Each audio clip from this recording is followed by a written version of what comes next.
리을까지 나와 있는데, 자, 이거 크게 중요한 건 아닌데요. 그 용액의 농도를 표기하는 방법이 염산 1대2, 염산 1 플러스 2, 염산 1 화살표 2, 이렇게 세 가지 방법이 있어. 이 셋 중에서 농도가 다른 하나가 있어. 1번, 2번, 3번 중에서 농도가 다른 하나. 몇 번일까요? 자, 공통점은 염산에다가 증류수 섞어가지고 묽은 염산 만들라는 얘기야. 근데 이 셋 중에서 농도가 다른 하나가 있어요. 뭐가 다르겠어요? 3번이 달라요. 그러면 3번은 1번, 2번에 비해서 더 진할까, 더 옅을까? 더 진해요. 이해할 수 있겠어요? 그러니까 요거 두 개는 염산과 물을 섞는데 1대2로 섞으란 얘기야. 그러면 1대2로 섞으면은 묽은 염산이 얼마 만들어지겠어? 3 만들어지겠지? 근데 얘 같은 경우는 염산에다가 물 섞어서 2 만들라는 뜻이야. 알아듣겠죠? 그래서 이거는 1 섞어서 2를 만들라는 뜻이거든. 그렇기 때문에 얘가 좀 더 진한 거 맞지? 그래서 요거 구별할 줄 알면 되는 거예요. 근데 주로 쓰는 게 요 2번 표현을 대표로 사용을 합니다. 그래서 염산 1 플러스 2는 염산 1에다가 물 2를 섞으라, 이런 내용. 자, 그렇다면은 예를 들어서 염산 1 플러스 2짜리를 100ml를 만들어라. 공정시험 기준 책에 이렇게 나와 있어요. 요거를 사용을 해라, 뭐 이런 식으로. 염산 1 플러스 2를 100ml 만드시오. 어떻게 만들면 되겠어요? 그렇지. 염산과 증류수를 섞어가지고 묽은 염산을 만드는 건데, 그 묽은 염산을 100을 만들어야 돼. 근데 비율이 1대2야. 그러면 염산은 얼만큼? 33.333333. 물은 66.6666. 섞어주면은 100이 되겠지? 1대2가 되겠지? 이해할 수 있겠죠? 자, 그래서 대충 33, 대충 67 넣어주면 됩니다. 자, 근데 이 염산과 물을 섞었을 때는 발열 반응이 있기 때문에 비커에다 만들어야 돼. 그러면은 비커에다가 만들 때 염산 넣고 물 넣을까, 물 넣고 염산 넣을까? 반드시 물부터. 염산과 물이 섞으면 발열 반응이 되는데, 여기 염산이 있는 상태에서 물을 넣어주면 튄단 말이야. 그렇기 때문에 먼저 물을 깔아줘야 돼. 물 얼만큼? 적당량. 물 적당량. 자, 그 물 적당량을 넣고 이제 염산 33ml를 정확하게 넣어야 되겠지? 우리가 사용하는 염산은 액체 시약이거든요. 그러면 이 액체 시약 염산을 33ml를 여기다가 정확하게 어떻게 따를 거야? 우리가 염산을 정확히 취해야 돼. 염산 33ml를 정확하게 취하는 방법은? 부피 피펫. 그렇지. 그 정확하게 취할 때는 부피 피펫이라는 걸 사용을 합니다. 부피 피펫 뭔지 잘 모르시죠? 뭐 알 수도 있는데, 스포이드의 업그레이드 판이야. 스포이드 뭔지 알죠? 초딩 때 만져봤잖아. 그 스포이드는 이렇게 있고 여기에 고무 있어서 이 고무 눌러가지고 이렇게 끌어올리는 그거 있잖아. 근데 부피 피펫은 훨씬 더 커요. 홀 피펫이라는 게 있고요. 매스 피펫이라는 게 있어. 둘 다 부피 피펫이야. 자, 근데 얘를 가지고 이제 고무로 끌어올려야 되잖아. 근데 이 고무로는 이 많은 양을 올릴 수가 없거든. 그래서 그때 사용하는 게 필러. 잘 아시네요. 그 피펫 필러라는 녀석이 있어요. 걔를 체결해가지고 이렇게 쭉 끌어올리는 거예요. 그러면 얘가 25ml짜리라고 칠게요. 그럼 25ml를 쫙 취해가지고 여기다 딱 넣어줬지. 그러면 33ml를 넣어주려면은 나머지가 8ml가 더 들어가야 되잖아. 그럼 얘로 이제 8ml 끌어올려가지고 여기다가 넣어주면 되겠지? 이해할 수 있겠죠? 그렇게 해가지고 33ml를 정확하게 취했어. 그 다음에 이제 어떻게 하면 되겠어? 물 채워가지고 100ml 표선 맞춰주면 되겠지. 물 채워가지고 여기 100ml 맞춰주면 되는 거잖아. 근데 비커는 주둥이가 넓어서 이 100이 정확하지가 않아. 그렇기 때문에 그때는 용량 플라스크라는 걸 쓰는 거야. 용량 플라스크 100ml짜리 딱 준비를 해가지고 얘를 여기다 이렇게 붓고 증류수를 이렇게 채워서 교반하면 되는 거잖아. 이해할 수 있겠죠? 여기서 기억하셔야 될 것은 정확히 취하여라 함은 부피 피펫으로 눈금까지 취하는 것을 말한다. 좀 이따 나와. 쓸 필요 없어요. 그 부피 피펫이라는 것은 이렇게 주머니를 가지고 있는 홀 피펫과 눈금이 매겨져 있는 메스 피펫이라는 게 있다. 알겠죠? 액체 시약을 취할 때는 요걸 쓰는 거예요. 부피 피펫. 자, 어쨌든 5페이지 용액의 농도 표기 차이점 이해되셨죠? 자, 그 밑에 시험 결과 표시 검토 요거는 뭐 필요 없어요. 넘기십시오.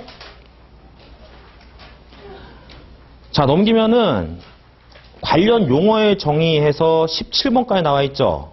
다음 페이지 19번까지 나와 있네요. 요게 출제 비중이 대단히 높아요. 굉장히 중요합니다. 1번, 즉시란 30초 이내에 표시된 조작을 하는 것을 뜻한다. 즉시란 몇 초를 의미하는가? 이것도 시험 문제 나오거든. 즉시란 30초. 감압 또는 진공이라 함은 압력이 낮은 상태, 압력이 없는 상태라 함은 규정이 없는 한 15mm Hg 이하를 뜻한다. 별표. 밀리미터 H2O 이하를 뜻한다. 맨날 그거 가지고 장난쳐. 수은주로 표현되지 수주가 아니라는 거 기억해 두시고. 3번은 중요하지 않아요. 3번은 이거 여러분들 알잖아요. 이상과 초과, 이하와 미만. 이거 아시죠? 그 이상과 이하는 그 기준점을 포함하는 거지? 초과와 미만은 포함하지 않는 거잖아. 그거 차이점이고 시험에 나올 것도 없고요. 4번 별표. 바탕시험을 하여 보정한다 함은 시료에 대한 처리 및 측정을 할 때 시료를 사용하지 않고 같은 방법으로 조작한 측정치를 빼는 것을 뜻한다. 무슨 말인지 이해돼요? 지금은 이해 잘 안 될 거야. 실험 해보신 분들은 이해를 할 수 있는데 실험 안 해본 분들은 이게 무슨 말인지 몰라. 나중에 설명드릴게요. 이 바탕시험 용액을 혹은 블랭크라고도 얘기를 합니다. 블랭크. 그 블랭크를 빼줘야 되는 게 있거든. 나중에 설명드릴게요. 5번도 별표. 방울수라 함은 점도가 높을수록 한 방울의 크기가 커지지. 근데 점도는 온도의 영향을 받지.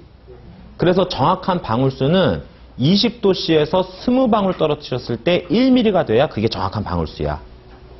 20도씨에서 20방울 떨어뜨렸을 때 1mm 되는 게 정확한 방울수다. 기억해 두시고. 항량으로 될 때까지 건조한다 함은 같은 조건에서 1시간 더 건조할 때 전후 무게의 차가 g당 0.3mg 이하일 때를 말한다. 1시간 땡그람이 0.3mg 땡그람이. 완전 건조시키기는 힘들잖아. 근데 너무 어설프게 건조해도 곤란하잖아. 그러니까 같은 조건에서, 뭐 같은 온도에서 1시간 더 했을 때 매 g당 0.3mg까지는 허용하겠다. 0.3mg 이하의 차이를 얘기하고 있으니까 그 초과 차이가 나서는 안 된다. 1시간 더 했을 때 0.3mg 이하일 때를 말한다. 7번.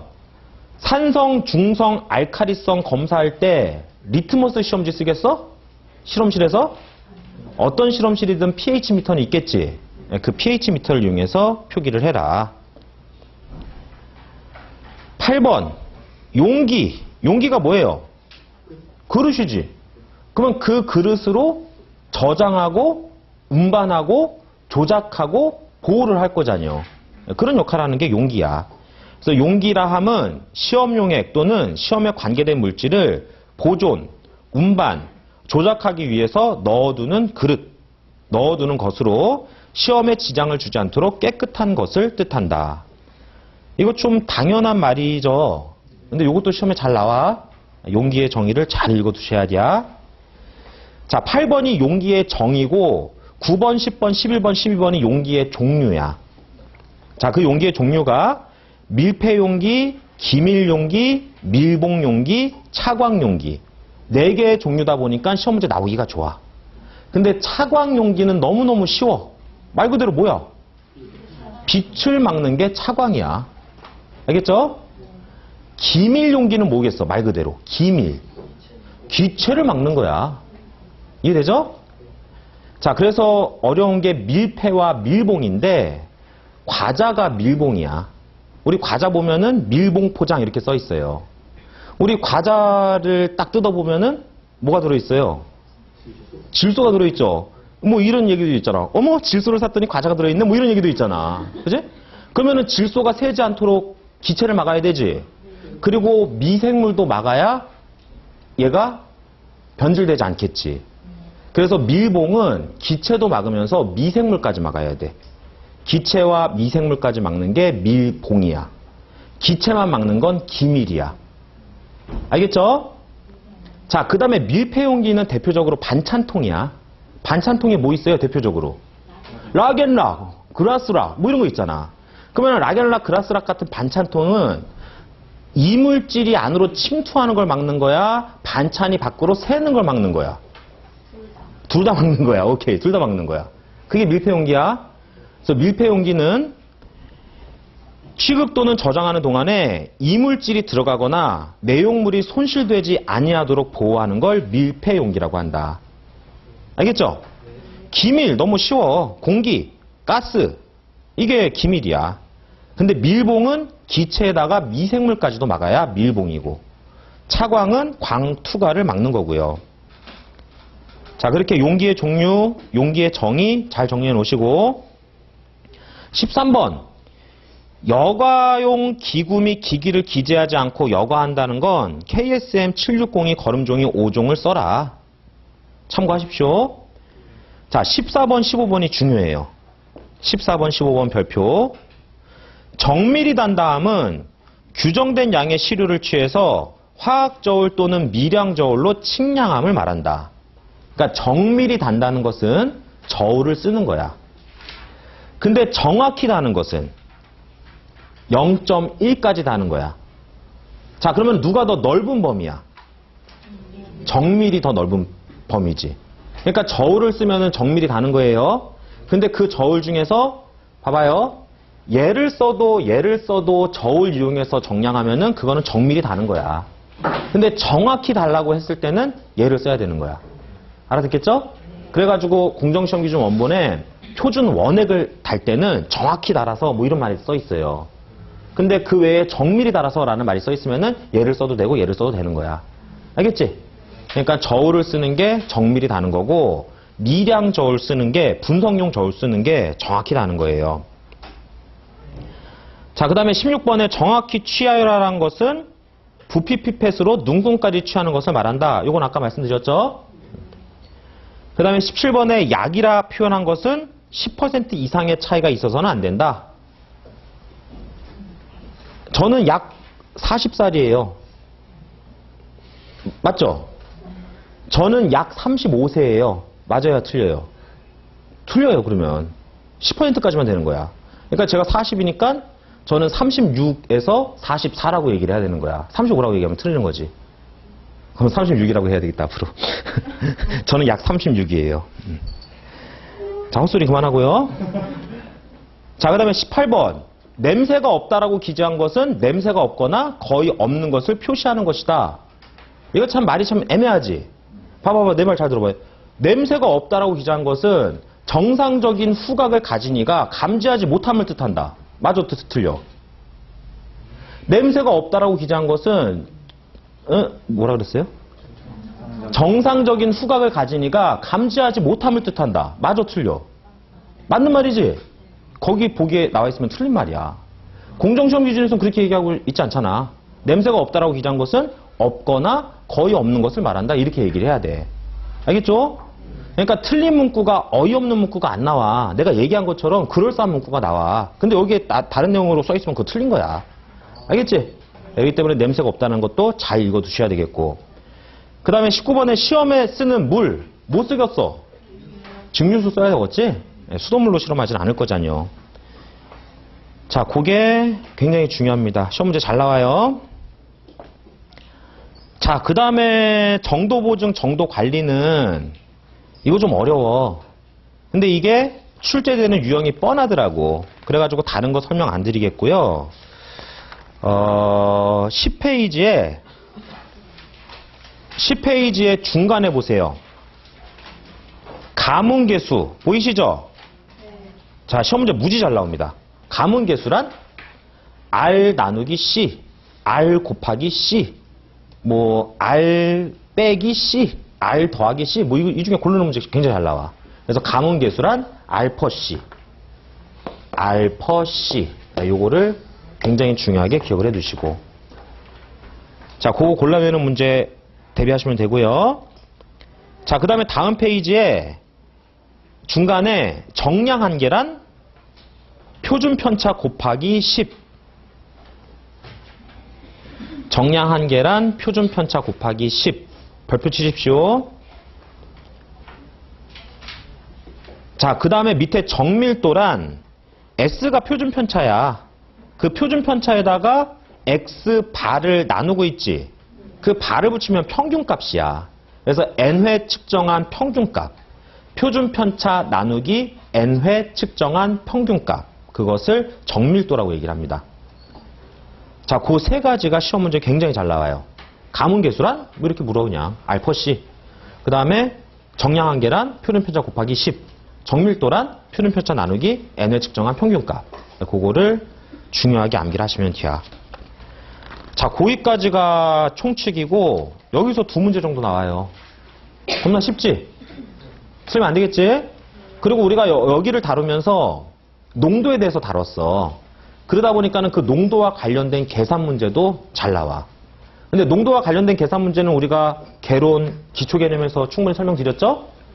그 농도의 기본 개념이 뭐야? 농도의 기본 개념. 용액중 용질량이죠. 근데 이제 용질을 무엇으로 표현하느냐, 용액을 무엇으로 표현하느냐에 따라서 농도의 종류가 있었잖아. 그 중에서 이제 실험할 때 제일 중요한 건 몰 농도 아니면 노르말 농도겠지. 그 몰 농도와 노르말 농도가 같을 수도 있지. 어떨 땐 같아? 일가의 화학종일 땐 같았었잖아. 근데 일가의 화학종이 아니면은 M이 더 큰 숫자를 가져, N이 더 큰 숫자를 가져. N이 더 큰 숫자를 가져, M이 더 큰 숫자를 가져. M이 더 큰 숫자를 가져, C양. N이 더 큰 숫자를 갖잖아. 그러지? 예. 이 사람들 이거 까먹었어, 이 중요한 거를. 요거 이용하는 게 굉장히 중요하고, 그런 의미에서 과망간산 칼륨과 디크롬산 칼륨이 맨날 시험에 나와요. 이 과망간산 칼륨 일당량은 몇 분의 분자량이야? 5분의 분자량. 디크롬산 칼륨, 내 2년, 디크롬산 칼륨 일당량이 6분의 분자량이었었지. 요거를 꼭 기억을 하시라고.